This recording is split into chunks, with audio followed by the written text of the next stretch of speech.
All right, thank you. Welcome to our school board meeting. Before we get started, it's usually our tradition to start with prayer. You join me. Father, we're grateful for another year coming to an end as our students and teachers look forward to taking a few months off, and we're grateful for your blessing on the school corporation and pray for a needed break for students and faculty. Thank you for your blessings to us in Christ's name. Amen. Thank you. Tonight, what we always start with is recognition. Tonight actually is one of my favorite nights of the year because we get to recognize the teacher and support staff of the year. So, along with a few other folks. So we'll start with that, and then we'll go to our normal business.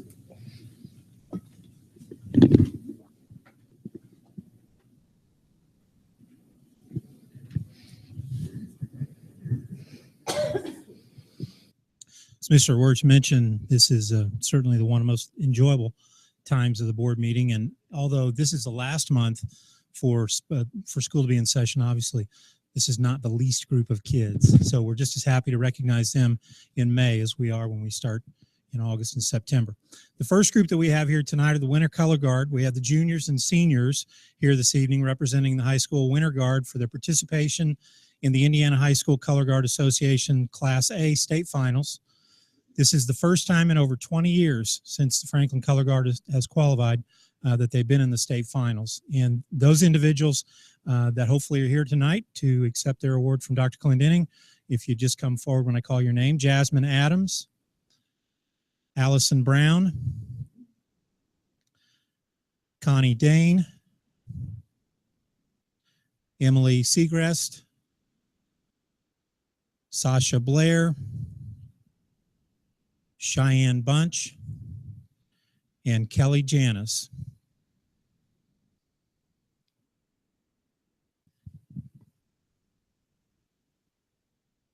As Mr. Mercer said, it's the first time in 20 years, and I went to the finals. You guys did a great job. I could tell there was a little bit of nervous as you started off, but outstanding performance, and you were definitely in the state competition. You did quite well. So please introduce yourselves again, and if anybody brought you to tonight's event, say, "This is my mom, so-and-so," okay? And then we'll come back to you. Have fun. Hi. Is this on? It's okay. Hi, I'm Jasmine, and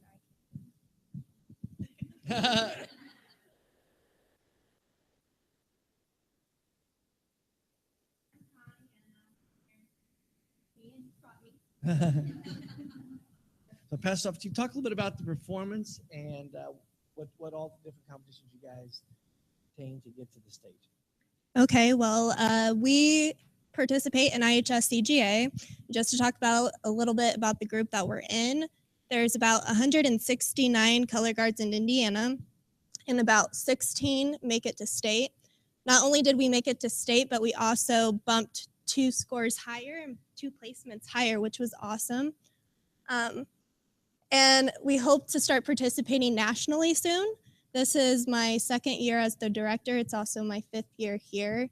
And we have a lot of professionals that come in, which is awesome because they get to learn from people that, you know, were taught and So You Think You Can Dance and stuff like that. And it's a great opportunity for them to meet a lot of people. So. And I'm sorry, introduce yourself. Oh, I'm Stacy Cummings. I'm the color guard director. I brought myself. All right. All right, we're going to get a picture. So parents, it's a great time. Mr. Grilling, you want to come up as well in the band? All right. I've done enough color guard. All right. Please, then, did you get everybody?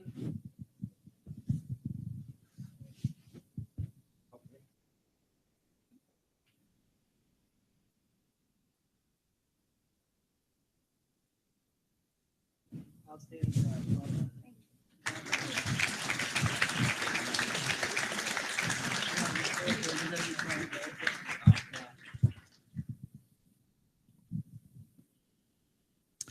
We also have the juniors and seniors here representing the Franklin Community High School Indoor Drumline for competing in the 2016 Indiana Percussion Association Indoor Drumline State Finals held at the Holman Center on the campus of Indiana State University.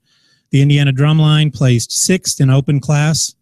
I'm sorry, the indoor drumline placed 6th in open class. This is the second consecutive year the indoor drumline has qualified for the state finals. Representing those juniors and seniors tonight are Briar Brown, Allie Harshman, Amanda Manchester, Travis Muir, Olivia Pollock, Gabe Turner, Brandon Whiteman, Kayla Bull, Sophia Lewis, Emily Mundorf, Ben O'Haron, Riley Seal, and Sam Vanderveen.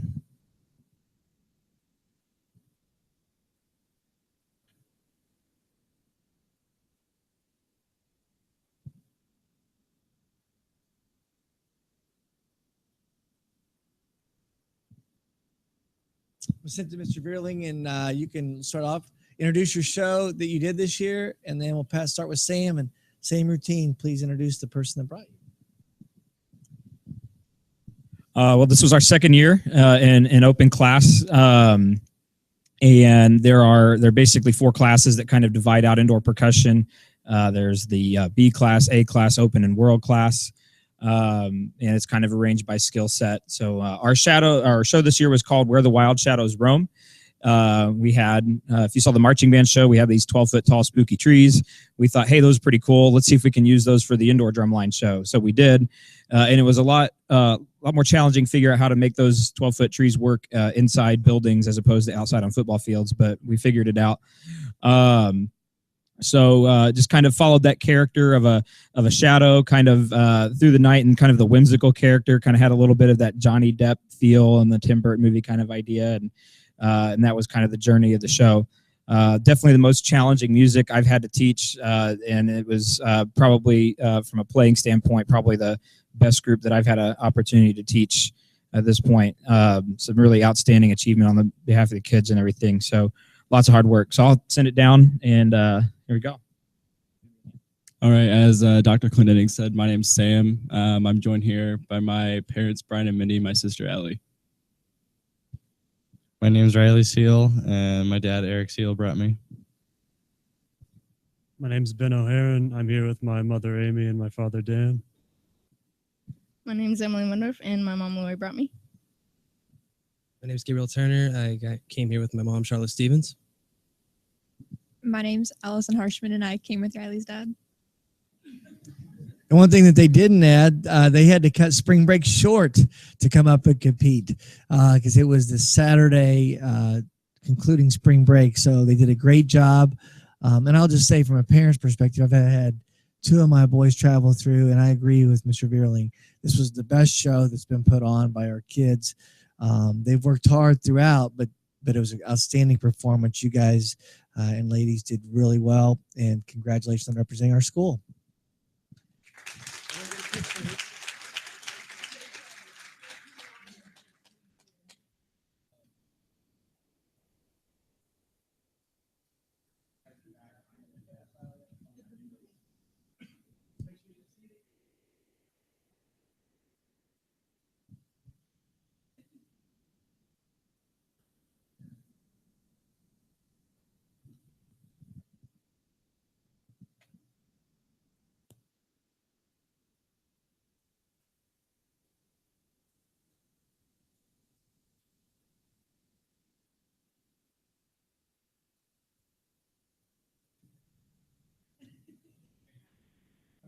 Congratulations, everybody.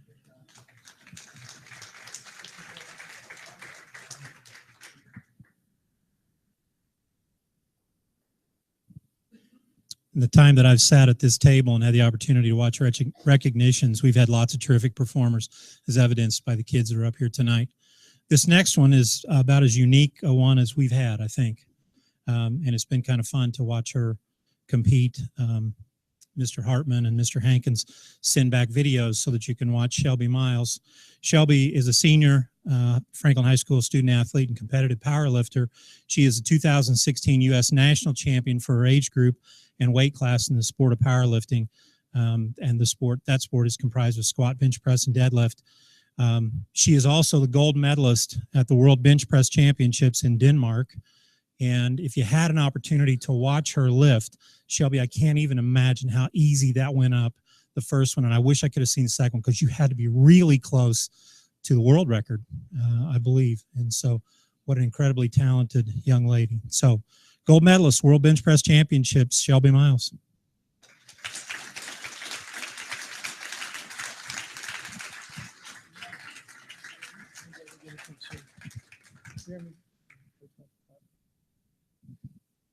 A little interview here. So talk a little bit about going to Denmark and what was that like to compete at the world level? And if you take us through both lifts, the one that you attained the gold medal on and then almost the world record. So start off, what was it like to compete? It was awesome just like to go and see all the different countries and all the people from everywhere be there and compete, and like just seeing all the different languages alone was crazy to be in a different country and have that experience, but it was awesome. And then for the lift, the first one was perfect, went up super easy. Second one and third one, I was just out of position a little bit and it kind of just messed it up for me, but they were both really close and it was still a great experience. If you get a chance to see the YouTube, the announcers even say, well, there's your gold medal winner right after she lifts on the very first one. And how about the young ladies you competed against? Was it a tense time, or did everybody kind of get along, or what's that like at that level? Most of us got along. The girl that took second place didn't like me very much, but but I'd say for the most part they were pretty nice. You think you could take her?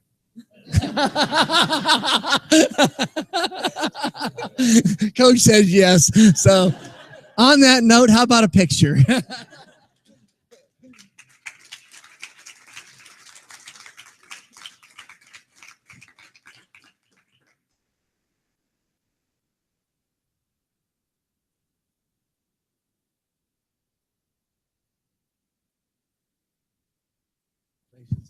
Outstanding job. One thing I'd like to add also back with the drum line and the color guard, we're going to be having recognition and a celebration of support staff coming up on May the 18th. And both of these groups are going to perform for all of our support staff because a lot of times they do not get to see the kids in their actions. So we're going to have the show choir, drumline, and color guard all do a special presentation just for support staff on the 18th. It's going to be a barbecue dinner, and then at 6:45 we're going to begin with about 45 minutes to an hour of concert and celebration for everybody. So that's another thing to highlight and say thank you to as well. Final recognition tonight is under the leadership category. I think Dr. Clendenin can probably fill in some blanks here. The Teals Volunteers, which consists of John Landgrave and Nick Rose, Troy Staten, who I believe their sponsor, could not be with us tonight.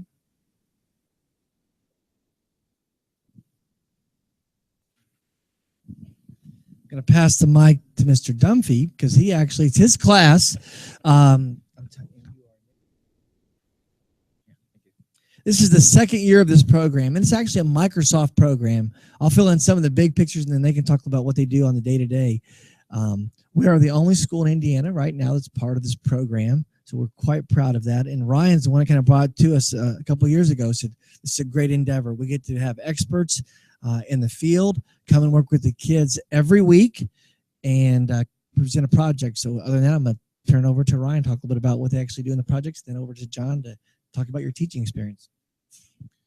So basically the students get an opportunity to work with professionals that come into the classroom. We do all kinds of projects. Most of them are games because students like making games. But along the way, they get to learn a little bit of computer science, and it's a good networking opportunity too, because some of them are pretty skilled and kind of puts their faces, who knows, they may be working for Microsoft someday. Thank you. So I'm John Landgrave. I work for Microsoft as a technology strategist. I got this opportunity through our TEALS program at corporate, and quite frankly, I feel like I was the one who got the benefit from it. I just want to thank the administration and all the parents for allowing your kids to take this. I mean, they, quite frankly, were very inspiring, and in fact, one of the students actually gave me an idea that saved me some time on a project. So you can learn from anyone if you're willing to listen. And there's some really smart kids here. And they keep you on your toes. And I know Mr. Dumpy walks around on his toes. I thought he was a ballerina when I met him because they were always on him. So thank you so much for the opportunity. Thank you very much. We'll get one picture here.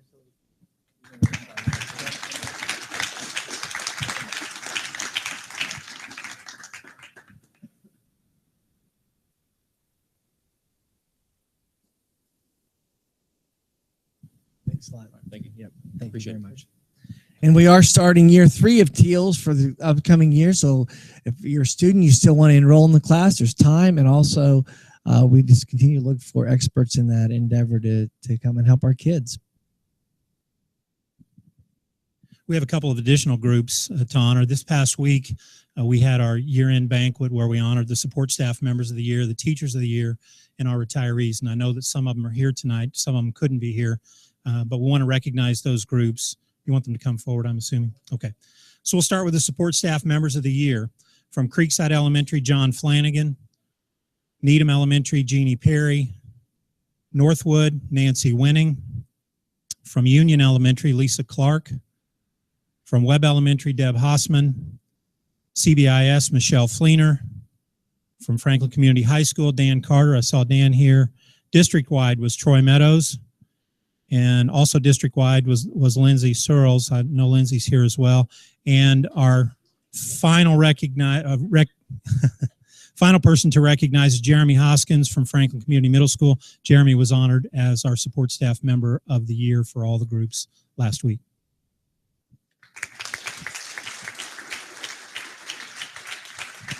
I think we'll ask all 3 board members to come over for this picture.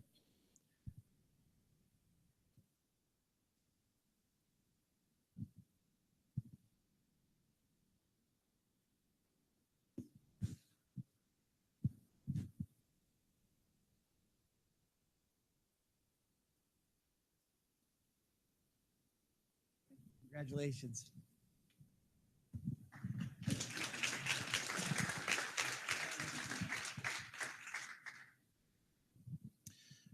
Our teachers of the year, as recognized this past week, from Needham Elementary, Vanita Taylor. Northwood Elementary, Ellen Paris. From Union, Jennifer Small. Webb Elementary, Jennifer Bartram. CBIS, Tina Bodorf. Franklin Community Middle School, Stephanie Zimmer. And from Franklin Community High School, Barb Torrey. And our teacher of the year for the entire district, Ann Wilson from Creekside Elementary.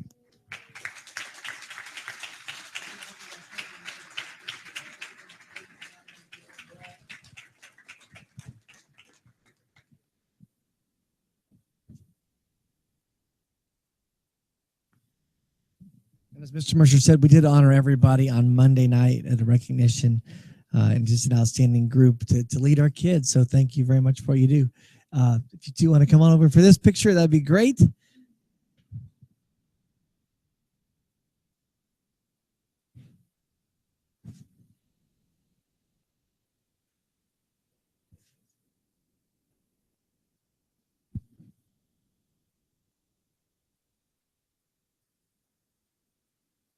Congratulations.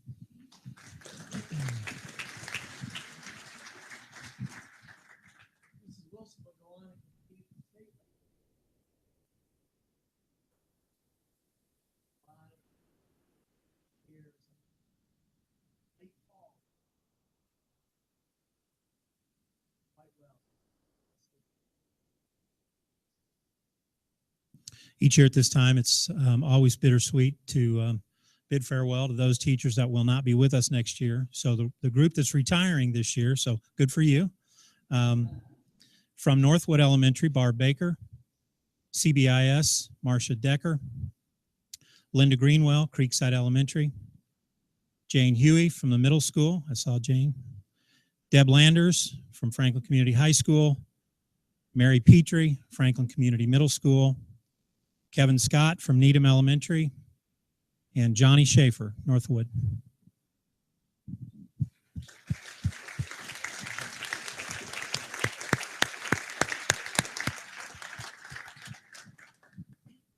Well, this is year 47? 47 years of service to our community. Isn't that amazing? Yeah. I got to tell a story about Jane. We were sitting there. It's great to have dinner with people because we were telling stories about things teachers do. But when we moved here, Jane was lucky enough to have one of my sons in her class. So she tells her friend, "Can you believe it? I've got the superintendent's son in my class." And I will tell you that the other day we were sitting at dinner at our house, and we're talking about teachers, and my son Tate says, "You know what? Mrs. Huey, she was a great teacher. She's the one that made a real difference." So just as you leave, just a little bit from the Clendening side, Jeff is good for you to have Jeff. Everybody that knows Jeff would agree with that. He's an awesome kid, but he's a little, he likes to have fun. And then Tate in his words. So Jane, she was Hall of Fame to start the year for the inaugural class of Franklin Community High School Hall of Fame, and she leaves after 47 years. So on behalf of all the community, I just want to say thank you. You've done a great job. Well done. Well done.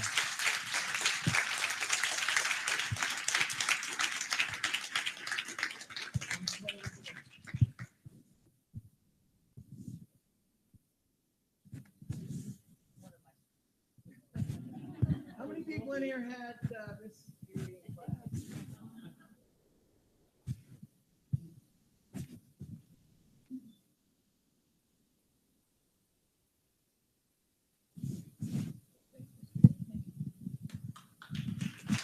That was included. That's it, right? The recognition. This is a nice time to, if you would like to leave, you're more than welcome. We're going to have some exciting things happen here later. We're going to talk about transportation, which is going to be a very good presentation, special education. But if you'd like to leave, now's the time to go.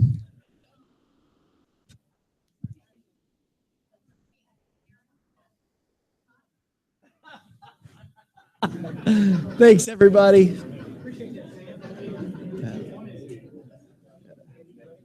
Yeah. Yeah, I know how to clear the room. You guys want to move up? You're more than welcome. You don't have to, but if you want to, come on up. Yeah.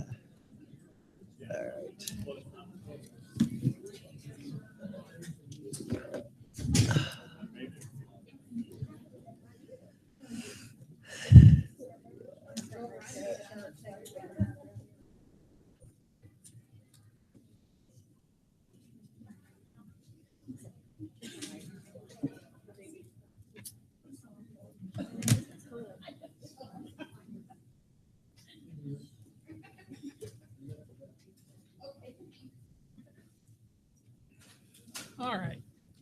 Well, thank you. It was certainly enjoyable to recognize all those folks.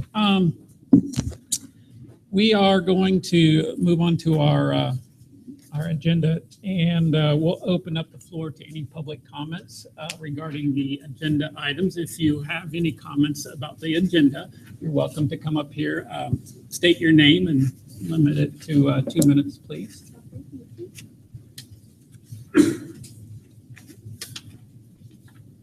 Too short to stand by that. My name is Karen Sanders, and I'm a substitute teacher here in Franklin School Corporation. I was hired in November of 2007, and I want to thank you all for what is the proposed increase in pay for substitute teachers. Off the street, starting at 70 instead of 60, I want to commend you. I believe that will bring a lot more needed subs into the school community, and we really need the additional help, as you well know. Also, having retired teachers come back into our Franklin schools at $90 a day, I think is a wonderful idea, because who better to come back and help than the ones that have given all their experience all these years to our students. Also, on your proposals, the grandfather substitute teachers was 60+ days. I do fall into this category. My first $70 per day was my paycheck in April of 2011, and I've maintained that since then. And I want to thank you for that. I also want to thank you for the extra $5 you proposed to give me a day each day I worked this year and there forward. But I would like to propose something. There are not many of us that have been here for a really long time that have stayed true and faithful to our position as a substitute teacher here in Franklin Community School Corporation. And I would just like to ask for us that have been here several years, would you consider a small amount more per day? Say after you get to a certain year, maybe possibly upping that an additional $5 to $80 a day. Because I do know there's some of us, I'm not there to the 10 year mark yet, but I know of a few teachers that have been here for 10 years. And I am quickly approaching that as well, because I will be a substitute teacher as of 9 years this coming November. I love my job. I wouldn't trade it for anything in the world. But unless you have an additional income in your household, it is not enough to make ends meet. And I would hate to see people that really enjoy being a substitute teacher have to move on just in order to be able to feed their family. Well, first of all, thank you very much for your service, because that's really, to your point, you make a difference in our kids' lives, and I appreciate you coming in. So, and I appreciate your input and feedback. And we will look at the years of service as an idea. I wrote it down. I think Mr. Mercer did as well, and we'll come back and see what we can do. All right, All right, thank you very much. Thank you. Is there any other comments? I'd just like to add, Joe Sisinski, a middle school teacher, submitted a resignation today. So that was added to the addendum that you did not get a chance to see before we received. He's moving to, I think, Rochester, Minnesota. His wife got a job up there, so he'll be leaving. It's a long commute from Rochester to Franklin. So, but that's on the as an addenda item as well. All right, there aren't any other board comments? Nope. All right, then we'll move to our music council our different council updates. So we did meet today. We did talk a fair amount about scheduling and staffing and making those arrangements.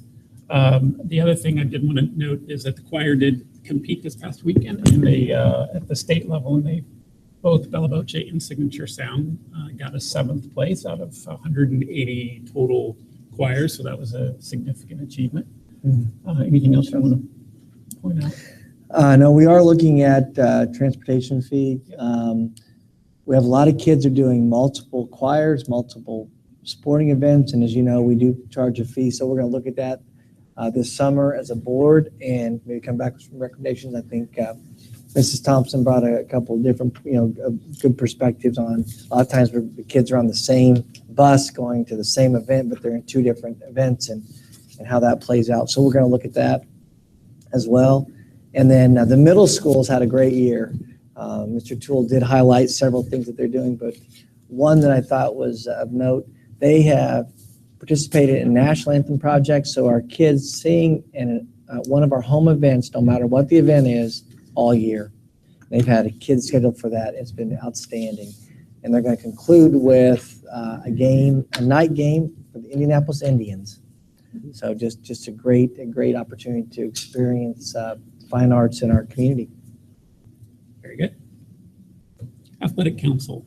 We've not met. We meet next Wednesday, so next month we'll have a report. All right. Legislative Council. They continue to look at ISTEP. They just announced the Blue Ribbon Commission that will look at ISTEP for us. They have to have something submitted on or before December 1st, because as you all know, we are getting a new ISTEP. And we have 2 local superintendents and principals on. One, Ron Colley, Chuck Weisenbach is the principal representative, and then the new superintendent at Bartholomew County, Dr. Roberts from Batesville, sits on representing principals. So we'll see how that moves and progresses, but we will be getting a new ISTEP test. All right, thank you. Superintendent Strategic Task Force. Nothing to report. Communication Committee. We did meet a couple weeks ago and in a brief meeting talked about just some different areas of focus that we're going to work on in the next few months. And then also, should I go ahead and announce the whole thing? Is this when I should do that? We're going to do it here in just a second. Okay. All right, well then never mind. You'll just have to wait another minute. Thank you. Collective bargaining. Informal discussion continues, and we hope to have things moving forward and progressing by the October formal date. Central 9. I will just report on a couple of things. One, Dr. Eads will be finishing out the year. And as you know, Nicole Oddie was named the new executive director. So we did meet today, and both of them were present in the meeting. And it does look like the budget for up there will be flatlined. So as far as numbers for us, that will have a good impact for us because of what we were anticipating as well. All right. And then the RDC. Report. Well, I do think I want to clarify one thing with regard. I'm going to pass it over. Actually, this question was brought to us with the new TIF. Does the TIF impact personal property? I think was the question posed to us. So, Mr. Mercer, you delved into that a little bit for us. I think the question is the school corporation, when a TIF is instituted, if we happen to be in that taxing district, which we are, the TIF gleans their dollars, and the way that they do that is they basically take it away from the taxing entities that would normally receive that, and they keep it for themselves. And the question was asked by a taxpayer in Franklin, well, if that happens, the school will then likely pass that loss back onto the taxpayer, and thereby the school sidestepping the loss. That is not the case, and we don't, unfortunately, get to sidestep anything. In fact, the most recent TIF, the total loss to the school corporation is $190,000 a year in taxes that we would otherwise glean that we will not. Now, of course, the RDC has historically worked very closely with us, and they've done their very best, as many of you know, $1 million in safe entrance to school, Chromebooks to the middle school and high school, things of that nature. So we've been in the conversation. We continue to be in the conversation, and hopefully there'll be some positives that come out of the crosswalks between the west side of 31 and the east side of 31 near the middle school, Northwood, and then, of course, up by the high school as well. So anyway, we don't get to sidestep, and it is not passed on to the taxpayer. We get the full brunt.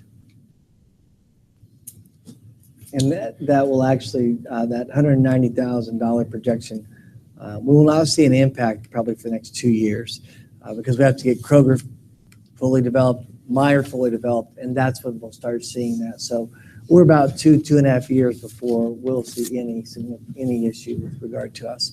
And we are working with the mayor to look at some safety things, the crosswalks from Mallory Park to the middle school. Also, Commerce Drive, as you come up here. Meyer is not the only thing that's being looked at on Commerce Drive. There are a lot of other developments that are being considered, a couple restaurants. Well, if we have those, that's going to have significant impact as we get kids to and from our high school. What does that mean for us in terms of safety? So I think you're going to see those dollars come back to us in terms of safety and safety features. And so that's why we really supported it. Felt like for our community, it was a positive. So. Thank you. That is the end of our comments onto the consent agenda. Move for approval of consent agenda. There's a motion for approval. Are there any questions or comments about the? 2 comments. We have Deb Landers, after 38 years of service to our district, is retiring as an English department at Franklin Community High School. And then Johnny Schaefer, 37 years at Northwood. Both ladies, we want to thank you for their great service to our district, and they're announcing their retirement today. I have one additional item to highlight for the board. Under item K on the consent agenda, the classified and sub salary schedule, which has been alluded to. I just wanted to point out a couple of items. First of all, embedded within that new salary schedule are some alterations that took place primarily named. They're highlighted in yellow throughout the course of the year. We bring those one time a year generally, and this is that one time. In addition, this really was a year that we had hoped we would be able to undergo a wage and benefit analysis for all support staff areas. Being gifted with the medical increase of $238,000 in May put the kibosh on that one. We probably anticipate another one before the end of the year. But what we did do that we felt was appropriate, and probably as much as we could do right now, is all the support staff hourly wage lines are reflective of a 1% increase. And then, of course, the valuations are wrapped up and headed in. And so as of July 1, all support staff will take their normal, if they have been evaluated effective, they will take their normal unit increase, which carries with it a 2.5% increase as well. So it's a 1% for all the lines and then a 2.5%. So 3.5% total. The other item that I want to draw your attention to, two items actually, is the lead HR and communication specialist position, which is new to this document. That's Robin Betts, of course, who's now in that slot in communication specialist.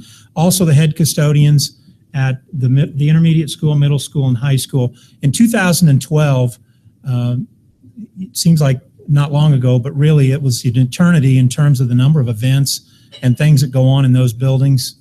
Just show up here on a Saturday or a Sunday.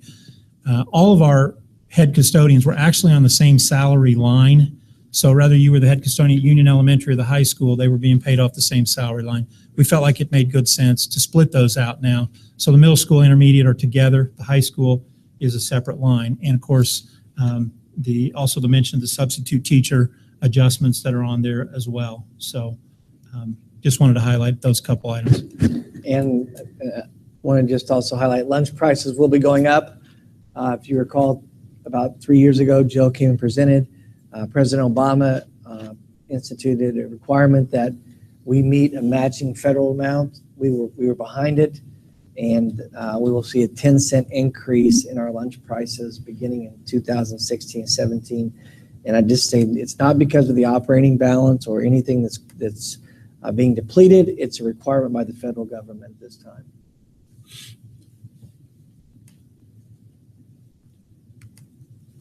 Very good. Any other?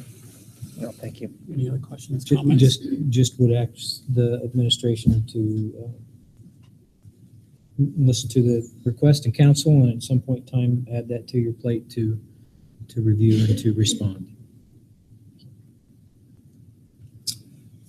All right. All those in favor of the motion, please signify by a sign of aye.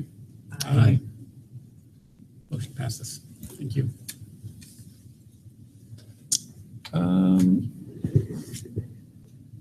Superintendent reports. Okay, well, it's my pleasure to announce the Franklin Community High School Alumni Hall of Fame class of 2016. First is Neil Ellerbrook. He is a 1966 graduate. Next is Max Friedersdorf. He's a 1948 graduate. Third is Mark Janis. He's a 1982 graduate, and last but not least is Connie Leonard, a 1955 graduate. It's very exciting.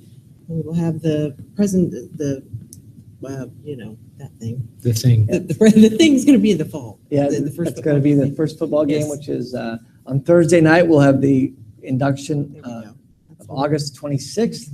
27th is the football game against Shelbyville, and that will also be a big tailgate party as we welcome everybody.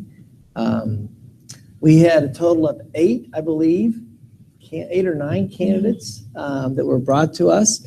And just for the community to note that once a candidate is submitted, we do keep them as a potential candidate for 3 years so that those names continue. So we just want to thank everybody. The guidelines are required that they meet one of our guiding principles of individual student growth, leadership, collaboration, systemic thinking, communication, and trust. And so we will announce how these all fit in to that. We do have a lot of people in their comments. Neil Ellerbrook was CEO of Vectren. Max Friedersdorf worked for President Reagan as a chief economic advisor. Mark Janis, Purdue grad, chemical engineering, but he is right now presently an IU law professor. He has written briefs for up to including the Supreme Court. Additionally, he helps some of our students actually get to law school. He's helped one specifically here, so we're excited about that.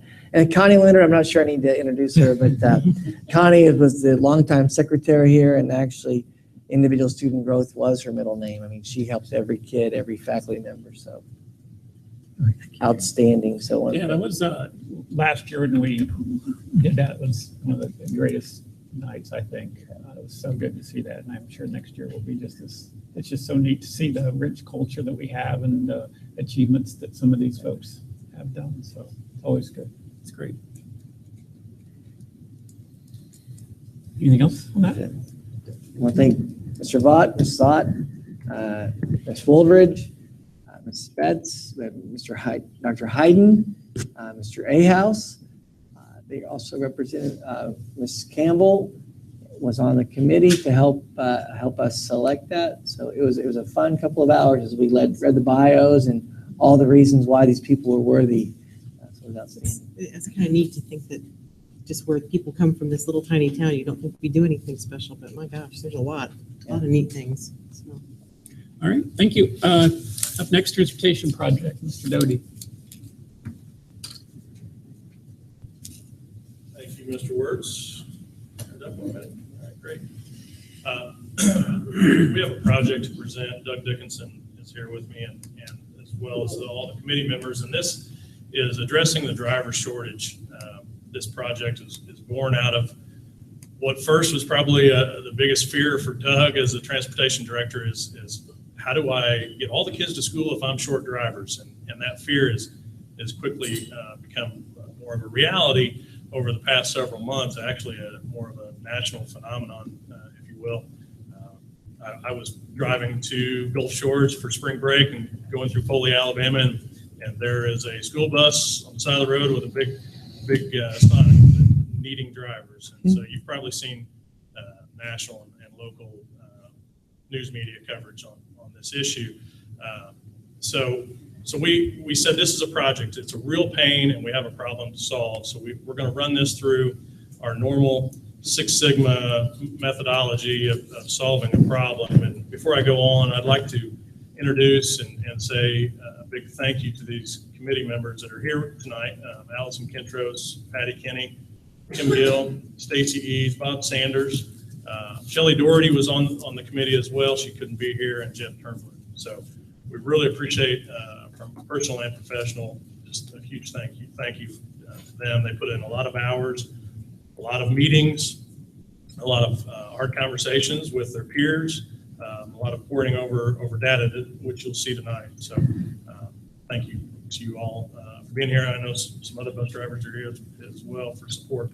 So this is typical DMEG process that we've run through this project. Nothing that you haven't seen before. I just wanted to show our timeline. We started in actually those dates up there, November of 2015, but really got into the meat of the project in January, and now we're here in the improved phase, May 9th for the final presentation. We still have maybe one or two more meetings as a committee to go through the control plan and put that in place, but we wanted to present, this is on our communication plan, is to present to you tonight. And then eventually, as a discussion item, which you'll see later, is seeking some approval for a wage increase. The project charter, the problem statement, which you see highlighted there, is we need to increase the number of trained drivers from X to X. We didn't know what that number was. We do now, and we'll share that with you, and all while reducing the number of routes driven by mechanics and office personnel. That's actually the failure. That's how we know that there's a failure, is because non-bus drivers, even though they do have CDL licenses and they're perfectly capable, but that's actually the failure. Okay, and so we want to get away from that. Those folks have a job, and we need them doing that job, right? And so we can measure that, and we'll show you where we are here a little bit later on. just going through the process. This is just a picture. It's hard to read. I know you can't read the words in there. It's a big fault tree analysis.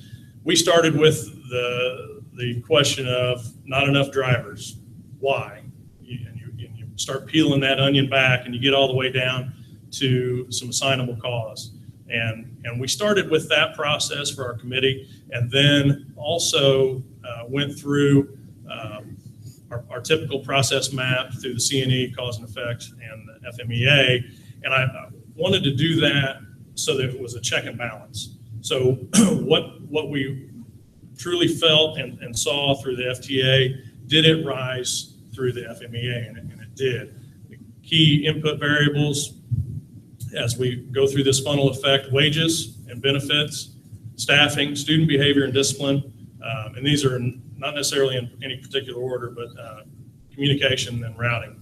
Actually, we believe that wages and benefits, as I think anybody would initially, that has to be that's the number one thing, right? Well, it is. It's a big piece, but student behavior and discipline is another huge key input variable. Okay, and then you can see the drivers are all shaking their heads, nodding yes. So, and we even saw that as we went through the voice of the customer, which you'll see here in a little bit. We knew as a part of this project, we were going to, as Mr. Mercer alluded to this, it was time to do a wage and benefit analysis anyway.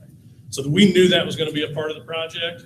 And so regardless of whether that rose to the top of a key process input variable, we were going to do that analysis anyway. And we did that.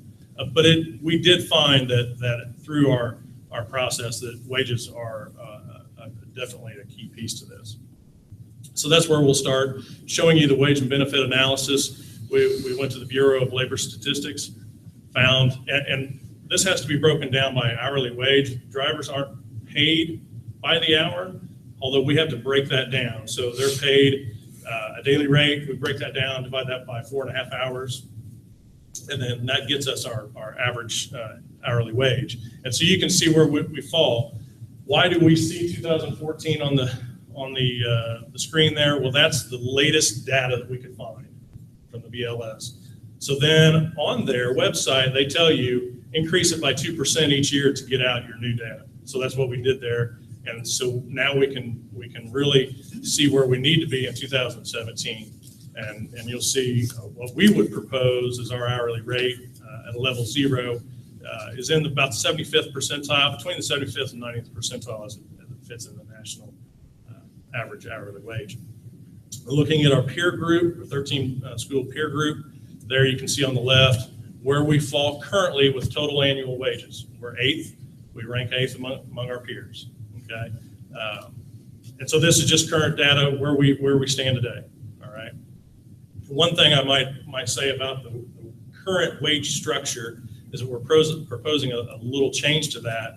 Is when we talk to drivers and even the committee members when we first sat down, they said when we go through the FMEA, what's the problem? What is a failure mode of the structure?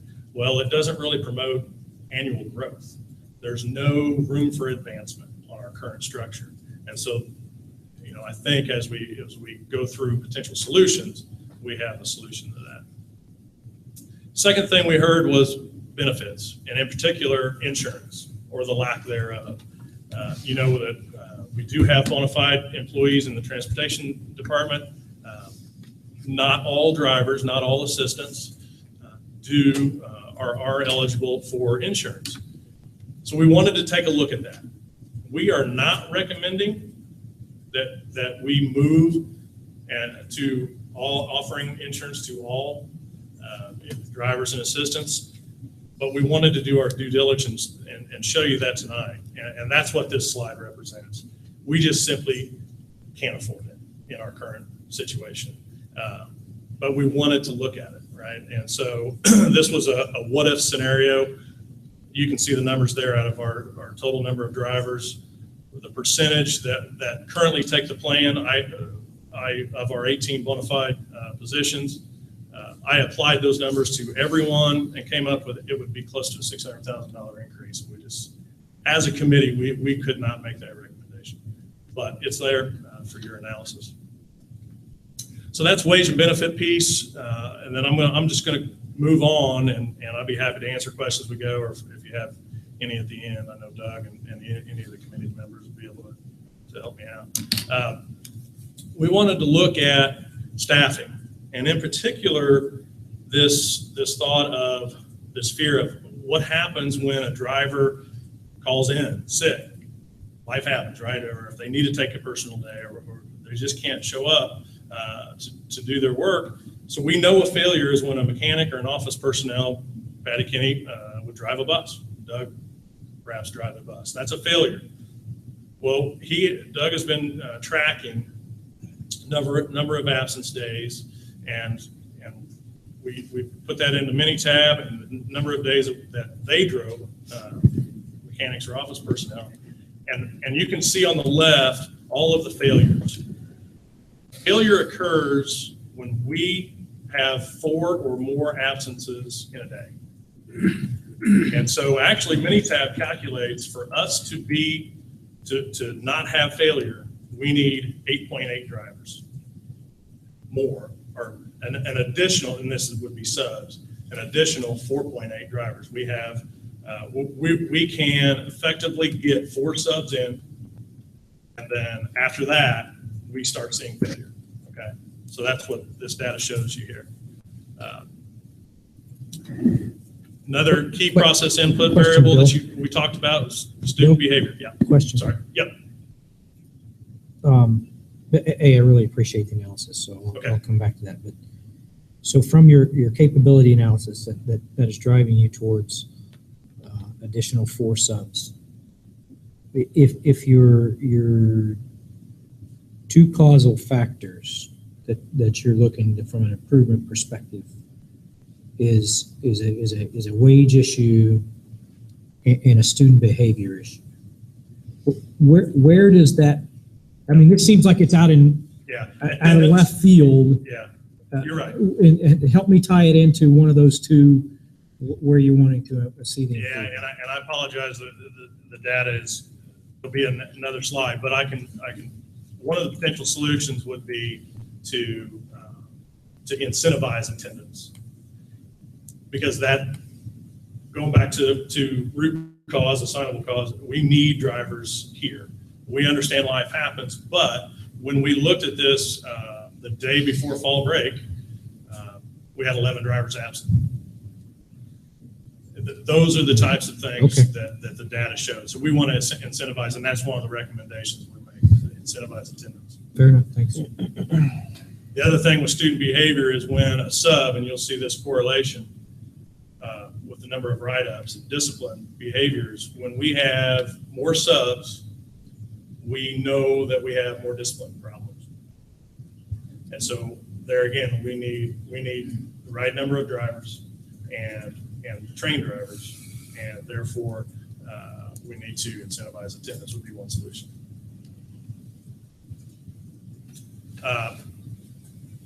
Moving on, which now we go into student discipline and behavior. Allison was she ran our process. What is our process for write-ups and discipline referrals? And do they ever really help solve the issue of discipline on the school bus? And the process is somewhat broken because of just the sheer way it happens, the communication trail, if you will. And so seating arrangements, we looked at seating arrangements. She went through and asked drivers, hey, do you have mandatory seat assignments? What are your bus rules? Are they consistent with what our beliefs are at the transportation department? Is the discipline for those referrals consistent from bus to bus? And then the communication between the driver and the school building. Those are all correlated and they all matter, but we're not all doing them consistently from bus to bus, from building to building. And so that is a solution where we need to shore that up. On the solutions, you'll see it on the recommendation page. Dave Beck, I don't know, he's not back there yet tonight, but I know he volunteered. So you were my witness. He volunteered. he volunteered to take a group of drivers, and Doug and some other building administrators, and really sort through the process of bus referrals or discipline referrals and improve that process.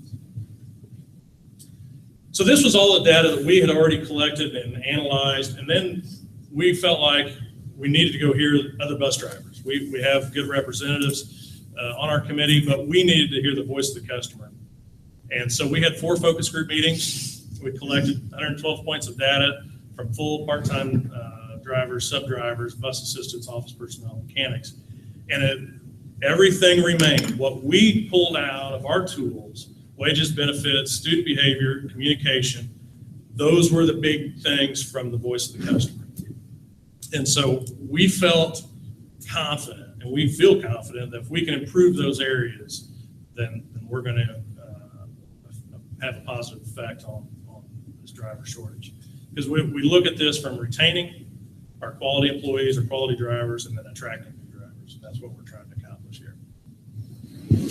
All right, and I apologize. I know I'm taking up a lot of time. So summary of recommendations, you can see there. The student behavior, discipline, communication, none of that requires any board action. That's just for your, you can read through that. We're going to put those things on a control plan and work through those. Many of the items in wages and benefits and staffing do not require your approval, although in a little bit under discussion item is a new wage scale, and you'll see that, and that's a discussion item which will be coming back after tonight. We'll come back in June and ask for that approval.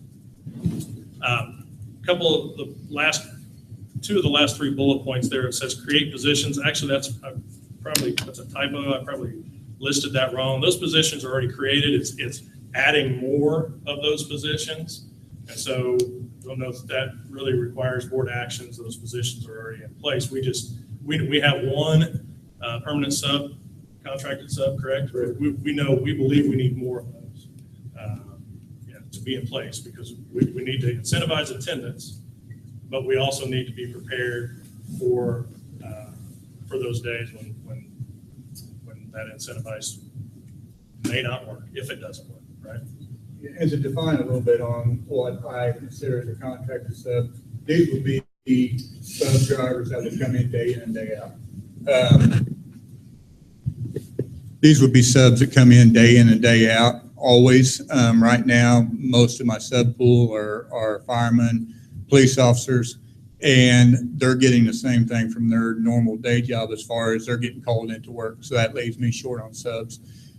Those guys also don't fall within our evaluation process. So they come in and they get paid the same rate year after year, every time that they drive.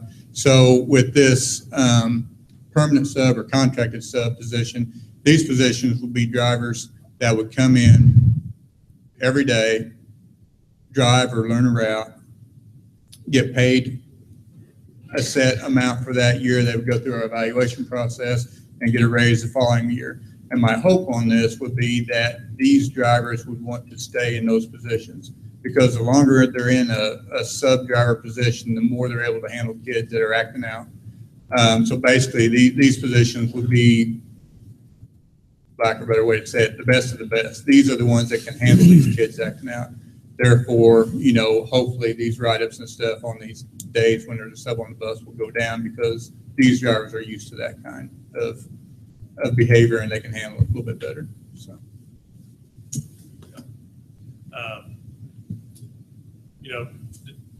touching on the student behavior, discipline, communication, I know Doug's already scheduled more training for bus drivers for what we would associate as classroom management. Teachers receive that training. That's part of their training on how to handle students in the classroom, 25 to 30 at a time possibly.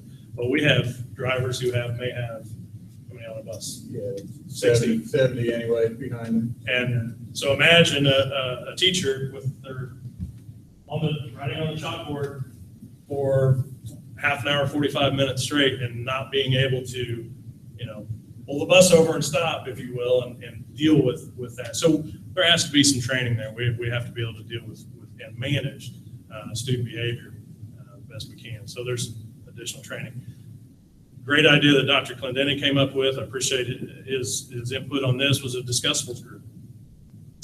Teachers have a discussables group at each building to bring concerns, and this would be one of the first things that I would recommend that the group would talk about and work out would be that what are the bus rules and what are the consistent bus rules that need to be mandatory, and how do we deal with seating arrangements.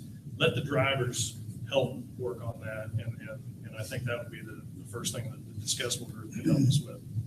So those are all the summary of recommendations. Again, I'll come back at the discussion item, but just to leave you with, because obviously wages get what gets the most press, right? If you were to approve the proposed scale, it would actually put us 7th among our peers, 13 peer group, peer schools, in a median hourly wage. And then we would change the compensation structure to eliminate the mileage calculation that's in there. And Doug brought up this point, and drivers share this concern. The mileage calculation, it's possible that a driver in a current situation could lose money from one year to the next based on how far they drive. Because maybe a couple students move, one graduates, and now their route is not as long as it was the year before. They may not receive an increase for annual years of service. That is only an increment every 3 years. And so now it's possible the driver makes less money. And we don't want to see that happen. So the new scale would eliminate that and honor more for years of service. To hit on that just a second, right now the way our wages work is if a driver gets a passing evaluation, they get $1 a day increase. Every 3 years they get a quarter for seniority. Any driver that drives over 32 miles a day gets 50 cents a mile. So they could do everything they're supposed to be doing and be a model employee and get that $1 a year on their evaluation. But then they have two people or two students go off their route, say they lose 3 miles, that's $1.50 a day that they just lost through no fault of their own. So it's difficult for you might think mileage is a good way to look at it whenever you've got where we go as far as what we do. But really, if I'm doing my job and using all the resources I have and cutting down on mileage, basically, if I'm doing my job, I'm taking mileage away from them. So I think the mileage needs to not be a factor in their wages. So. Finally, the last slide you see here is what's the financial impact? Just the wage increase is not $225,000. That's it's about $135,000 annually, just wage increase to place people on that new scale. We come up with that additional dollars by when we need to hire additional drivers, when we increase the trip rate, and when we increase the midday run rate, and when we increase the bus wash fee. Okay, so can we make this work? Can we make an additional $225,000 work out of the budget? That's probably a question you're going to ask Mr. Mercer, right? And he has an answer for you. Put you on the spot. I'm sorry. Thanks, Bill. No, we talk about this, but and these are all possibly projects for another day. Continue to supplement from the rainy day fund. You're already doing that, I think, to the tune of about $200,000 a year now. Because we know that the transportation budget is just underfunded. We know that. And so can the rainy day fund, can you do that in basically double that on an annual basis? That's one opportunity there, one option. Begin charging athletics, band choir. I think I've heard that that's being looked at as a possibility. I don't know what that exact dollar figure would be. I think Doug has an idea. Back charge for all field trips. So any field trip, any school would go on. There would be a back charge to that building. Possibly review the recommendations from Jeff's past revenue generation committee, or if there were any that maybe you didn't approve or didn't push forward at that time. Maybe there's some on there to go back and look at. And finally, research half mile or mile walk zones.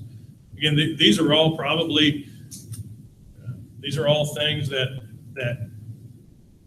we didn't, it's not necessarily what we're recommending to do, but I'm happy to go look at those options if we need to. These are probably projects for another day. We can't just sit here and say, hey, let's institute a half mile and it's going to take 3 buses off the road, half mile walk zone. In theory, that may be true, but is it reality? And what are the unintended consequences of that? So that's why I say these items may be projects for another day. It's just out of the scope of our project. Okay? Maybe Doug, through future Six Sigma training at Cummins, possibly want to take these. I don't know. Mhm. You're welcome to. Boy, Jeff and Doug I just made their list tonight. But again, up to the board on that, however we can make this work. So questions, be happy to help. I know, again, thank you to the committee. I appreciate your support being here tonight. This is one of the few opportunities that running a Six Sigma process that I've had actually to solve a problem. The last couple of projects I've run were just to maybe design something new and create something. And this actually working through start to finish solving a problem was unique, challenging. Any questions? I have a couple comments. One, thanks for your diligence. This analysis is really good. And I think to me what's really good is that you didn't walk into it with a preconceived solution. Right? So it's easy in this case to say, well, it's all about wages. And I think you uncovered that that's certainly a part of the equation, but it's not the total piece. So thanks for that. I just want to highlight, you talked about the discipline, and as you're describing to me what you're putting in place or plan to put in place is really about variability reduction. And as I listened to what you were saying, those are things that I'm having a hard time thinking that's the bus driver's responsibility. When in reality, the protocols and procedures that need to be in place are the responsibility of this group of folks that's sitting up here, not necessarily us, but over here. So I'm pointing to these two individuals right here in particular, not you, Brian. Keep pushing that on down. That more times than not, when I see a high degree of variability of process, fundamental flaw, leadership problem, not necessarily a execution problem. So I think you really did hone in on something. My struggle for you, Dr. Clendenning, is how in the world we ask an individual who's driving 70 kids and has 70 kids' safety at the forefront of their mind, and also looking in a rearview mirror on a constant basis. Now, I don't know what the answer to that is, but I can't imagine that it's a pretty answer. But from my perspective, laying that completely at the feet of a bus driver is pretty monumental. And so finding that way to reduce the variability, I think, is a crucial link in solving some real problems. So hats off to you and your team in terms of the excellent analysis. Again, my challenge to you as administration is obviously, from my perspective and my set of lens, it's exactly the kind of analysis that we're hoping to see on a regular basis. Thanks. We'll take your comments for sure, and we'll go back and work. And I think it's working with school administration and working together to figure out what is that plan, what is that control plan. For my comment, I mean, the bus drivers have an incredible amount of responsibility, and I just want to say thank you to them. I mean, this isn't, yes, it's part of it is a financial piece of it, but certainly there's a lot more to it. So I appreciate what they do. It's a tough job, and I think if we can decrease the variability and have consistent attendance, then you're going to see some of those discipline issues go down. So yeah, I think you're on the right line. I really appreciate the analysis. I think that's exactly what is needed. So you're welcome. Great. Thank you. All right. Thank you so much. Appreciate it. Thanks for your time. Thank you. Good job. Well done. Thank you.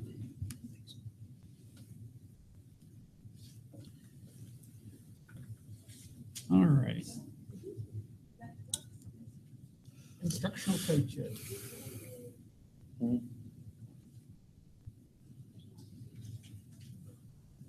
good evening. We are the instructional coaches for our district. My name is Nikki Sargent, and I am the instructional coach for the high school. I'm Derek Framing. I work the middle grades and also union. And I'm Denise Rodehus, and I work the Title I elementary schools. And our responsibilities, our jobs were created a couple of years ago. And we are put in place to help teachers and to strengthen instruction in our district. So we have that honor of doing that. And as we were working this year and trying to, working with Deb Brownelli is our direct instruction and our direct leader. We were talking about how we have so many people in our district that are just excellent instructors. And then oftentimes we send our teachers out of our district to receive professional development. And we thought, well, that doesn't make sense. We have so many quality instructors in our district. Why aren't we utilizing them? And what would a program that did that look like? So we started talking and brainstorming. We were meeting with Deb, and we had decided, what about peer observations, where we organize opportunities for teachers in our district to see other teachers in our district. We met with Deb. She said the exact same thing. And then we actually had a culture meeting one Saturday with our leaders from our entire district, and that came out of that conversation as well, not related to anything we'd already said. The teachers themselves said, we want to see other teachers in action. And so part of our responsibility then this semester was to find out, what do teachers want to see? What kind of skills are they interested in? And so we sent out a survey. There we go. It's tiny, but we sent this out to all teachers, and it just had different instructional practices that they might be interested in seeing in action by teachers in our own district at different levels. And so from the results of that survey, we then determined there were 3 hotspots that teachers were really interested in. They really wanted to see classroom management. They wanted to see teachers who were phenomenal in classroom management. They wanted to learn from them. They wanted to see teachers who could really engage students. And then they wanted to see teachers who really had a handle on student collaboration. How do you get kids to work within themselves and to learn from each other and to drive their learning rather than the teacher doing all the talking? So based on those, we decided we were going to start with collaboration. It seemed like something we knew immediately based on some administrative feedback and then also from our own knowledge of being in classrooms with different teachers, the mentor teachers we would like for other teachers to be able to see. And so then we sent a survey out to all of our teachers in our district and said, we're offering an opportunity. It's a half-day opportunity. So teachers, they have a sub for a half day. We have different buildings. So for example, we have a session at the high school, but anyone is allowed to come no matter what grade they teach. We have a session in the middle grades and we have a session in the elementary, all with the same topic. We have different teachers in those buildings that invite us into their classrooms. And then our teachers go in and they are able to see these teachers in action. Okay, so when we were discussing how this process should look, we wanted to make sure we maximize the opportunity for our teachers to not only go in and observe great teachers, but have a time to collaborate. So we developed this plan up here, as you see up here, where when we first gathered in the morning, we had our pre-observation. We kind of told them how the day was going to go. And then we went in and actually observed a teacher. And then the best part, I think, is the third one, where it said we debriefed and reset our focus. So then we came back together as teachers, having just witnessed great collaboration in that classroom, or great instruction going on. And then we talked about, oh, how can we use this? what are the next steps for us? That was powerful. Then we actually then got to go in and observe a second teacher. And then that final debrief, we had them just brainstorming. So not only did we just go see two powerful teachers, we came together and we talked about how could we utilize this in our own classroom. So that conversation was probably just about as powerful as actually going in and observing that process. And in that, we don't have as great as data as Phil did, but we had just our chart is powerful, but small but mighty. But anyway, we did. That's what we needed to find out as the coaches. This is a first endeavor for us. What is the impact? And this happened immediately following the observation. And we wanted to know just how beneficial this was. So this was exciting for us that on a 4 to 5 scale, 4 or 5s, that's what we received. We were excited about that this was beneficial to their actual classroom instruction. But now today, this has been at least weeks later, I sent out a just brief email to those first individuals that came to the elementary classroom, which the very first one that they saw happened to be Ann Wilson. So I was excited to see the Teacher of the Year. That's who they got to see. Powerful. And from that, even weeks later, I asked them if there's anything that's happening that you're using. And I thought you changed that. Okay, all right, okay, you did, evidently did change. So I asked them, and I received back from a Needham teacher, teaches first grade, and she said this was so powerful. It was impacted the way that she teaches to the point that she saw firsthand as a first grade teacher what they needed second grade. And what she saw that they were doing there, she says, oh my gosh, she said, I can make simple adaptations that stretched her comfort zone, especially when she was working with what she saw in that classroom. So here is the power. She's a great teacher, first grade teacher at Needham Elementary. And she saw benefits of what she was able to observe in that environment. This was weeks later. So that was exciting for me. And another teacher said this morning, or the debriefing time was what was powerful. And that's what we felt as well, that was most powerful. Yeah, and we're going to have some pretty powerful data. Again, not as pretty as Mr. Doty's, but powerful nonetheless, about the effect of the program. You know, this program was really born out of the culture committee and some discussions that we had. 7 out of our 8 schools, this was the first item in the culture committee that they recommended we do, and that's before we even shared that this was an idea we had. So that was pretty powerful. Mr. Mercer mentioned the RDC and the value of Chromebooks. And when we think about Chromebooks, we think about how can students use those to improve their learning. But what we don't think about is how can teachers increase the effectiveness of their ability. And this is one way we did it. And so when teachers came, we set the focus, as Denise mentioned, and we created a document that allowed them to park their thinking. That's kind of what we used. What are some thoughts that come across your mind as you watch these expert teachers? And we used a simple Google document that we color-coded and gave each teacher a column, and we allowed them to communicate through that. So one, we didn't interrupt the class that was going on, but also so that we could come back during the debrief session. And so this was just an example of our Google Doc that I kind of snipped and put in here so you can see what it looks like. I will tell you the smallest one that we had was about 7 pages in length of notes.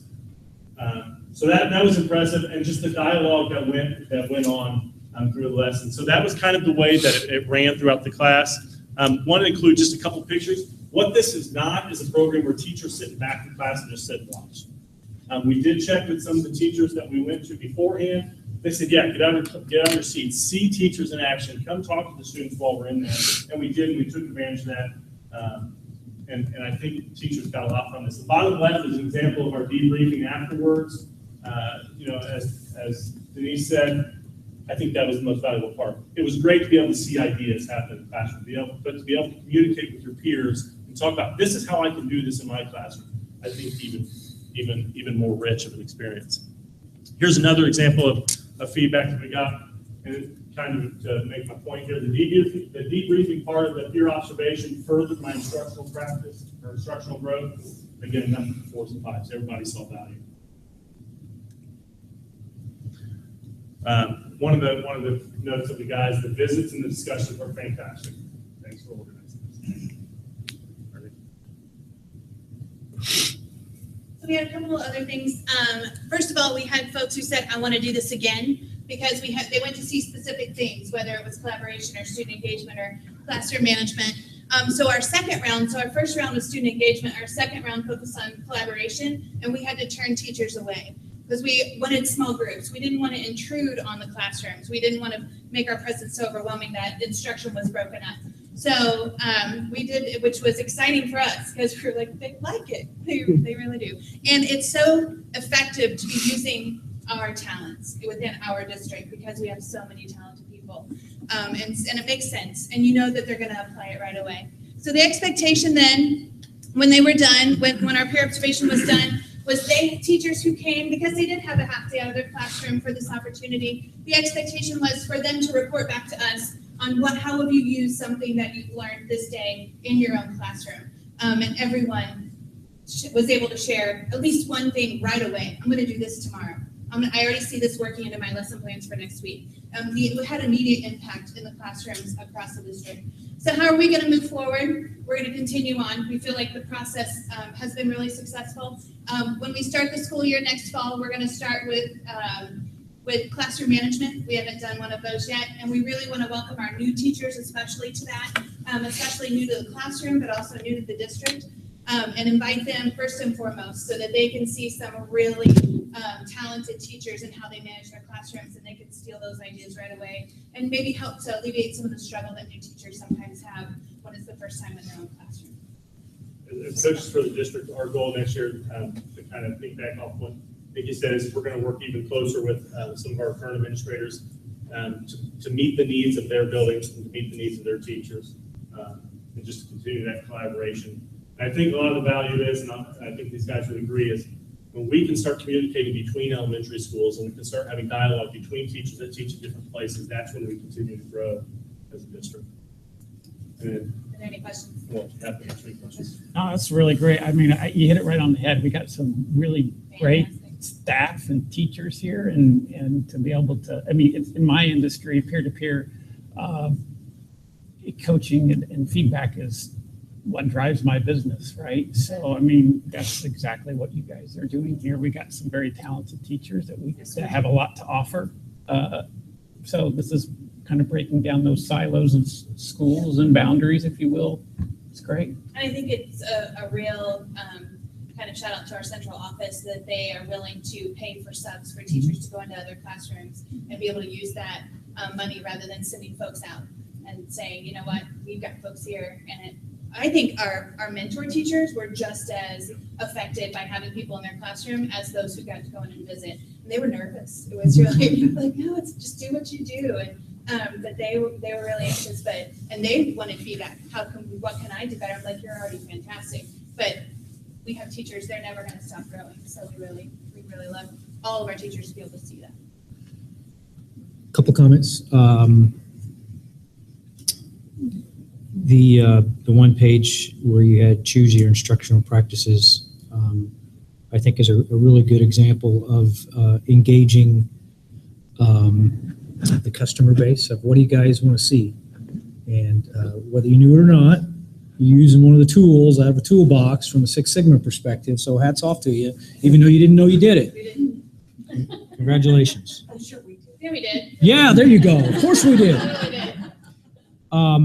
I think the other comment I would have in my world, much like Brian's, we talk about development of staff a lot, and that we have a 70-20-10 model, and that 70% of our development as an individual in my world is based on experiences. And I think what you have done is a development model based upon experiences that I think is really good, that is going to bear, in my opinion, not being in your world, it seems like will bear much more fruit than shipping you off to some conference where there's just a feeding of more information,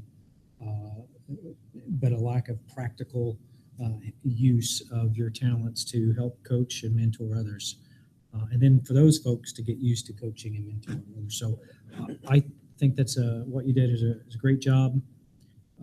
Certainly from a development perspective, I think that is going to mean a lot moving forward as you round out getting more folks exposed to doing that.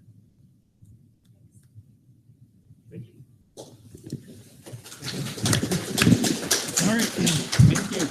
Nice job. Special education project, Dr. Clendenny. It's a Six Sigma night at Franklin Schools.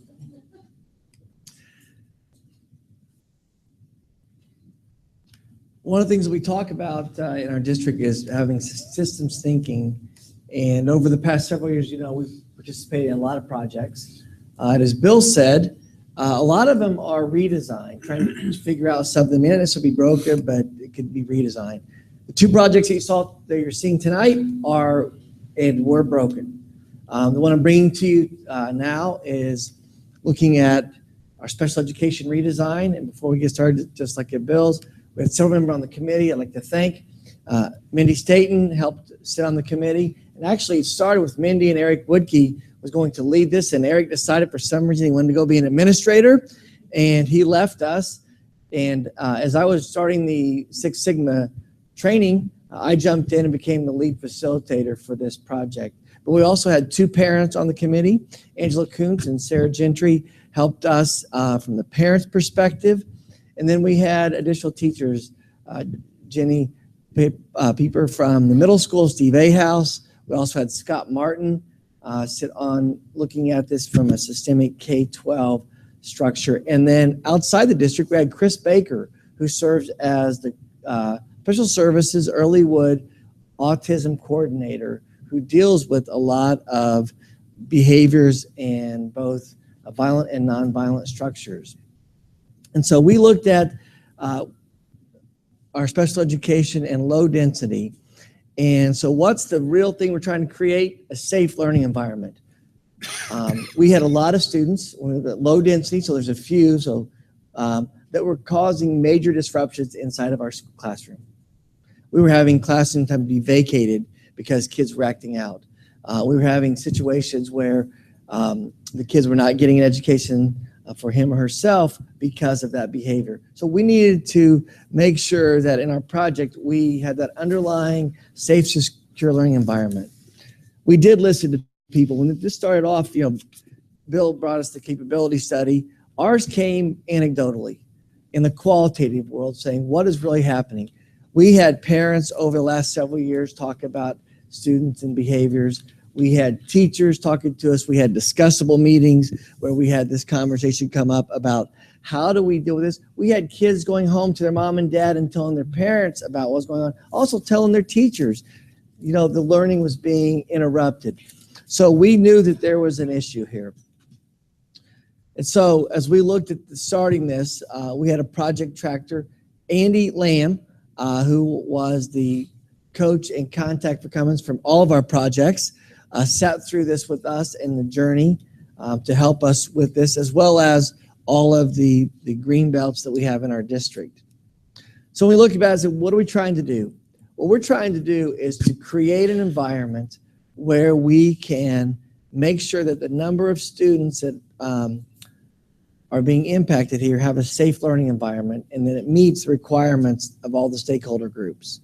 So our project charter highlighted that we know that we have a number of students that are actually declining in special education. If you look at the number of mildest students over the past 7 years of my journey as the district, as a superintendent, we're seeing less kids with mild disabilities.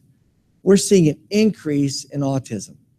We're seeing an increase in some of those populations where that low density, very few are taking high resources, staff, training, and additional support to make learning safe. So we wanted to make sure that we could meet the demands of the high needs students by reducing their aggressive behaviors and having a way to track that. So our objective was to create an indicator of success on or before April 1st. We did meet in April and we're getting a little bit behind. I mentioned the group that we participated with. So the very first step in our process when we looked at this, that 50,000 foot stakeholder is, what were we trying to do? So our key inputs were making sure that students in classroom management and Article 7 were being met. And our outputs we were seeing a loss of instruction, behaviors by the students at a young age, all the way through to the 12th grade. But when they get to high school, those low density kids, what happens to them? They quit coming to school. That's what happens. So we lose out on educational opportunities. They lose out on economic potential for themselves. And that really is concerning. So we knew that. And we also knew about the safe learning environment. What process steps do we use? We use similar voice of the customer. You're going to see the voice of the customer survey in just a few minutes. We did a cause and effects analysis.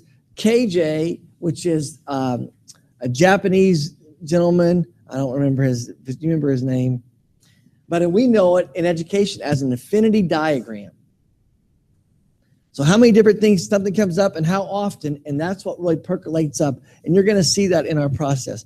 We also did the FEMA. And one thing in our project, in that failure mode analysis, when we were having the Cummins group help us on this, a lot of times we bring that FEMA right in that analysis phase. They suggested that we actually take it down a little bit lower and look at the design phase of it so that when we look at improve and control plans, so we did that. And then coming up with the control plan and action steps were the resources for us.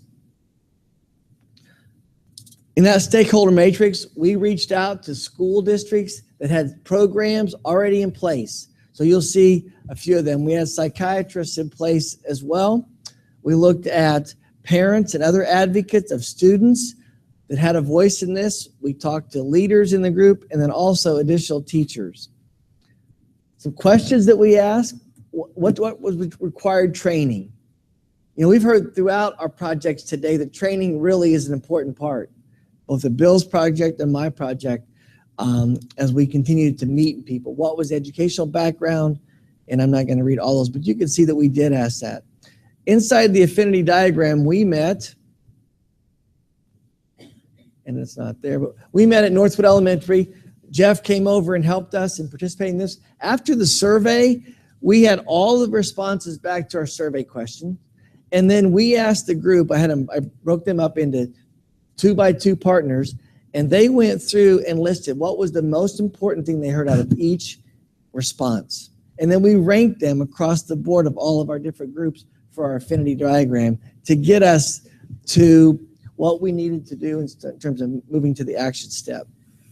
So inside of the C&E, what we came up with were, in order to stop the interruption of education, to stop aggressive behavior, and to make sure that we can move forward, we needed to make sure that teaching coping skills, training teachers and training staff, procedures. Darren, you talked about leadership inside the buses, and I agree 100%. You know what? Procedures have to be in place that are consistent. You know, if I'm at Northwood Elementary or I'm at Needham and I'm a low density kid, I'm a kid that has a potential to act up, and I've got to live in two different worlds, and then I got to go to CBIS, well, guess what? It fails. It fails 100% of the time. So procedures continue to raise spring, same in buses or whatever else we got to do. So we need to make sure that from the leadership side, we're moving forward in that. We also need to make sure those students understand, you know, individual student growth is academic, but it's also behavioral. It's not just about, can you pass the iRead test? Can you get a high RIT score? It's about behaviors. So we have to be able to teach those students that came out in our C&E matrix, as well as an intense support group and for small groups. The programs that we saw in talking to the stakeholders, and we went through the affinity diagram, said you need a small learning environment. Very small. Well, Brownsburg has one of those. The resource allocation is very expensive. And we also need to continue, what does that look like for us? But we heard it over and over again. You need a small learning opportunity for these kids, and you need to make it individualized. So when we ranked all of those things inside of our FEMA, our highest thing we needed was 720 points. And it's hard to see as you read across this for the audience, but and for everyone. But that was, in order to teach the behavior, we need training and practice for the students. That was our action step as you read across that. And so as you're going to see as we travel through, what are the recommendations? For our key process steps to interrupt education, to act aggressive and disrupting class, we believe that in 2016-17, from the committee's perspective, here are action steps that we need to take. Train staff in de-escalation and CPI.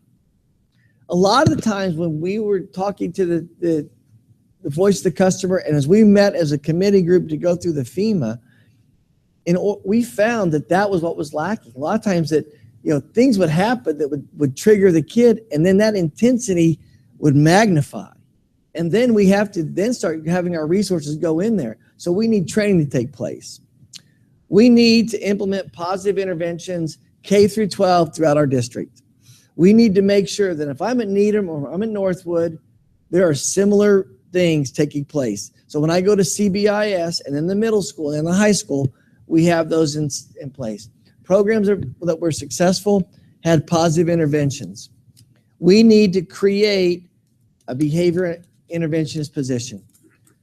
This second semester, one of the tools that Six Sigma uses is a rifle shot approach, correct? Something's going wrong and you got to try quickly to address it. We did that at the elementary. This project was intensifying as we were going through the journey of this. So in our 180-day cycle to get this thing completed, it was magnifying. Kids were still acting out. So what did we do? We brought behavior coaches for special services and hired them at the elementary buildings. I think if you'd ask the principals, did it help?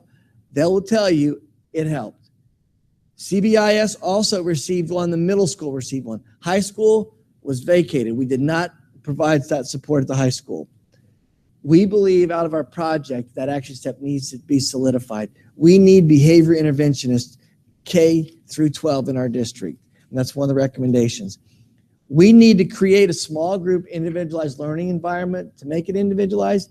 However, I'm going to recommend that actually becomes project 2 out of this, that it actually doesn't take place in 2016-17, that it's going to take place in 17 and most likely 17-18. We need time to fully study and develop and make sure we understand what does that mean. Because you know what it really means? You need to have a great teacher. We know that. What training does that teacher need? What skills does that teacher need? When we ask our peer group, a lot of these people have their masters and beyond when they're dealing with these people. So we cannot get a program put together in 3 weeks and say, poof, it's going to be great. It's not going to happen. So we're going to ask that one be created in a second project. And then the next steps for us will be to create the control plan so that no matter which school I'm sitting in, all these things that the behavior intervention needs to do are the same. The training is the same so that our kids and our parents receive the same opportunities across the board. And then our communication plan will continue to be updated, to be brought back to you, to have that touchstone back. And lastly, if you go back to our original project, we wanted to have a dashboard created so that we could track these incidents. Did it make a difference? And that's what we'll be looking at. We'll be looking at behaviors in classroom disruption. We'll be looking at positive interventions on the dashboard, as well as what the actual training has gone on for our certified staff. So that very quickly was a Six Sigma project for low density, high resource needs in our district. Certainly, we've had a constant theme tonight about reducing variability, and I really do appreciate the diligence in tackling that. That's not an easy issue to A, identify, let alone B, tackle. You didn't mention this tonight, but in the past you've mentioned that if you look at our pie of financial spend, if you will, this particular area, from a Pareto perspective, really is very high in terms of the investment that we put in here. Is this the next part of that journey of looking at where and how we're spending those dollars in this part of your environment and redesigning it and repackaging it to address these kinds of issues? Yeah, it is actually. another project will be to look at our entire special education service. I think is what you're getting at. You know, special education, if it were in and of itself a high school by itself, it'd be the second largest school in our district right after the high school. When in terms of dollars, Sorry, repeat what you just said. if we had special education students in there as a high school or a school in our district, they'd be the second most populous in our district. High school number one, and then special education. In terms of dollars spent, it's the number one program that we have, I believe is what we listed at. That's what Darren's getting at. We look at. So when you look at number one program, what are we getting for that in terms of individual student growth? And as you all know, right, or everyone knows, we participate with Earlywood and provide a lot of expertise from them.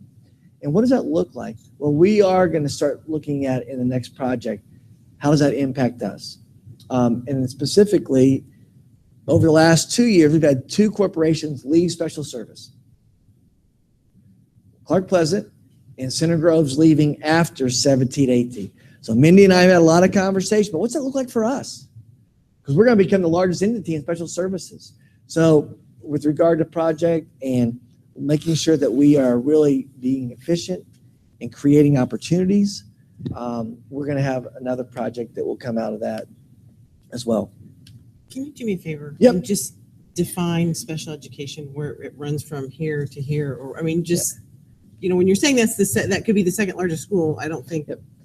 I'm going to turn to our expert because she's going to list all the categories for us. I'm just curious because Yep. there are so many different levels of that. Yeah, Mindy, so did you hear the question? Because we have pre-K through 12. Just Is that your question? Like the low end to the high Yep. end of special Okay. education. What puts you in the special education program to begin with? I mean, is it learning Oh. disabilities or It is could be. It's a learning difference. Okay. So some of the kids come to us blessed with that learning difference with Right. special abilities. And then some of them we, over a period of time in RTI, that we determine that they have learning difficulties. So, and we don't know. Right. 1 year we can have 23-year-olds come into our preschool program and they're all going to, then that bubble's going to go through our district. And the next year we may have 10 kids in preschool at age 3. The number of kids that are identified, there's no way to predict that. So I think it's about 16 to 17% of our kids. Yep. I kind of heard a different question, Christine, if this is not what you meant. We're talking speech impairment. Right. Other That- health impairment. that's kind of what I- yeah. Disabled, learning disabled. Right. Out of the 8, yeah. And it's not all just behavioral issues. It's not all behavior. That's Right, the that's small right. group, but that's the hot group. Right, That's the right. group That is, but that there you are, see the most. there's a whole spectrum because Absolutely. because I have a son who had an IEP in Yep. second Right, there's grade with speech only. speech, and then he rolled out of that. So Absolutely. So they're not always in that group. They are not. Yes. You know, the largest population would be speech, also mild disabilities. And we talk about that number declining. You know, Jeff and I get to see the revenue dollars from the December 1 count. And then we also just had another count coming in just a few weeks ago. Mild disabilities would be the largest of students. Now, it used to be previous, you had to have this 18-point discrepancy, right, from your peer group. And that's what the state used to, that's what the federal government said. Well, we did away with that. Now, do you just look different than your peers? Is there a difference when we sit down and look at it? And that's when tiered structures came into place.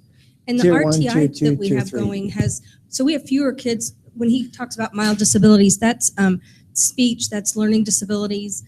So the kids with the moderate and severe disabilities, that stays about the same. Okay. And RTI, we have fewer kids that are identified with a learning disability because of our RTI that we have going. Thank you. But I just thought if anybody's watching, Yep. maybe No, they that- wonder where special education falls. Yep. With that, you know, I think That's- some people that's have very preconceived good. notions of Very, very good question. So any other questions about the project? I do want to thank the committee. The Six Sigma project process does work. We've seen today that two distinct groups. One is operational, which the Six Sigma was designed around as operational issues. One was educational. This is truly an educational one. They came on and the failure was happening. And you can see that as when we work the program, we work the process, it really does come with some great benefit. So the dashboard that you talked about, do you have Are you just now starting to collect it, or do you already have it? You just don't have it in the format of a, if you will, a dashboard? We don't have it Dashboard in, means something yeah. in my head that- We don't have, we do have it. We don't have the data collected in nice neat columns and say we had this many incidents, but we have the data. And how far does that go back? If you look at discipline and disruptions, we have it all, that we could go back. Yes, several years. Okay, I'm just Yeah. curious. I will say that the elementaries have just started putting that kind of information in Power School, so we probably have to dig into student records to actually see that. I'm just curious. I'm not suggesting it. I'm just- I will tell you, we specifically also targeted the elementary student. If we could stop that behavior, then we could move forward as they get older and stay in school. So that was our target group out of the initials. How do you reconcile trying to develop plans that are consistent across the district, knowing that this is such an individualized piece? In other words, the de-escalation for me might be different than Jeff. Yep. You know what? Probably will be too. It will be. You know what? It's going to come in terms of that control plan, and the behavior interventionist is really a big piece of that. That's going to be where consistency reigns. And then how we apply the pieces of parts to help you de-escalate, and then Jeff de-escalate, and myself de-escalate will be different. But it's that behavior interventions. It's also training for everybody. You know, in the past, we've told teachers, you got to get CPI trained, but it was like, okay, we'll check it off. Did it really do it? It's not going to be no longer, it's going to be required. The principals are actually getting ready to sit through CPI training and renewal this summer before they leave for their few weeks off. So, did I miss anything? Thank you. Thanks, everybody.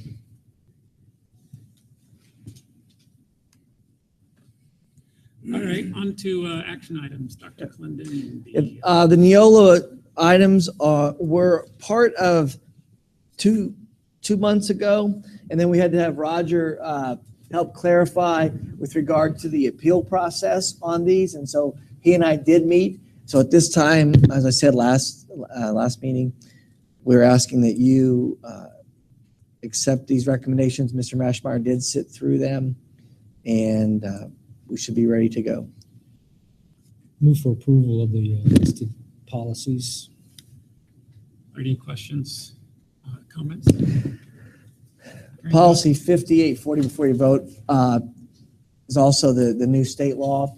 And the one thing that we did do, we had Mr. Doty take this to the county safety coalition, and all schools will have a very similar, if not the exact same policy in Johnson County for gang and gang activity. Very well. All those in favor of the motion, please signify by a sign of aye. Aye. Opposed?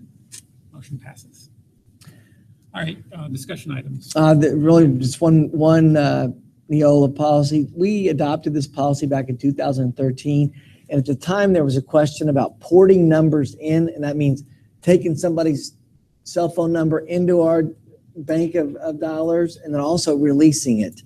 And as we've traveled through, we just need to get some consistency. So when you look at the policy, when it was originally adopted, we did not check the box for either one.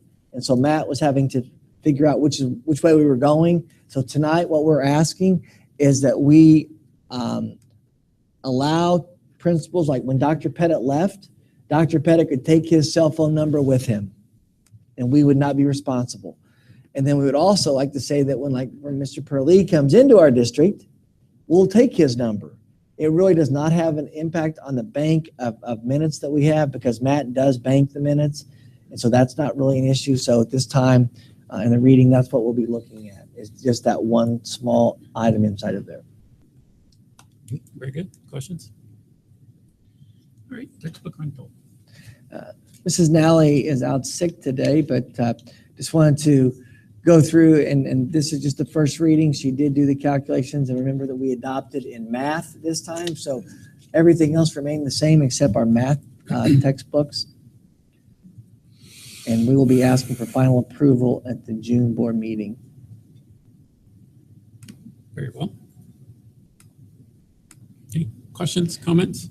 One comment, you'll notice in the middle school math and the intermediate school math, the vendor was supposed to get back the final item, and it's actually a blank spot. And I see a note here from Mrs. Brown-Nally. She said they were supposed to get that to us, and he did not get that to us today. So what I will do is send that out to you, since it is first reading for this anyway, and you'll get to see it in a couple weeks advance before we vote for that. It is now on there? Yeah. Okay. Thank you. All right, bus driver assistant wage scale, Mr. Doty. Thank you again. Okay, instructional coaches, I really feel guilty. I have to admit, Doug Kirby helped me with all the data that you saw. I apologize for leaving Doug out. Wow. What? Nikki said that makes more sense. Elizabeth. So speed it up, right? Okay, I got it. So here, what you have before you would be the proposed wage scale for bus drivers and bus assistants.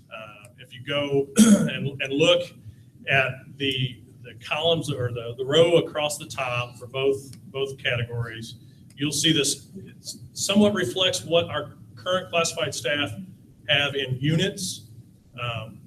We felt like we could just stick with highly effective or effective years of service across the top. It's still the same number of levels, goes all the way out to 18 years for each one. So that reflects similarity in the classified staff. And then, so placing people on the scale, if it were approved, I know this is just a discussion item, but just so that you understand and any drivers and bus assistants that may be wondering, drivers would be placed on the scale. Remember, we would basically changing the structure as it is, so eliminating that mileage.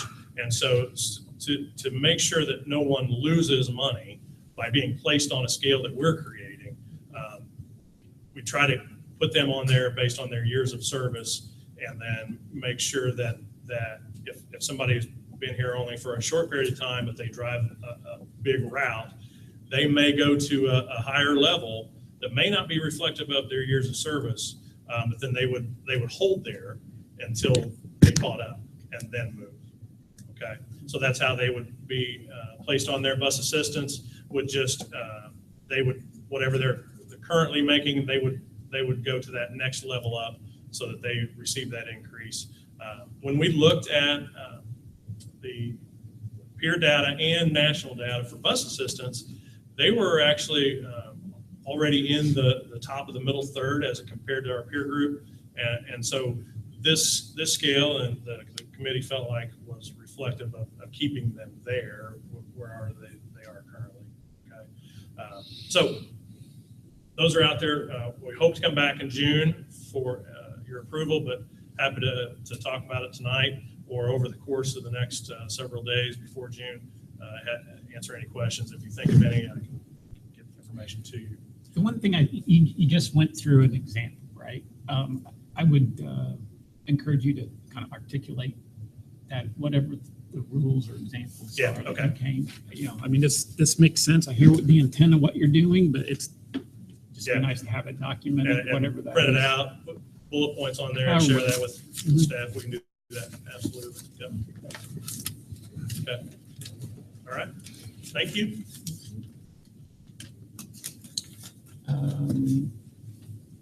Board and administrative comments. The only admin comment, just a reminder that we looked at dates for the retreat.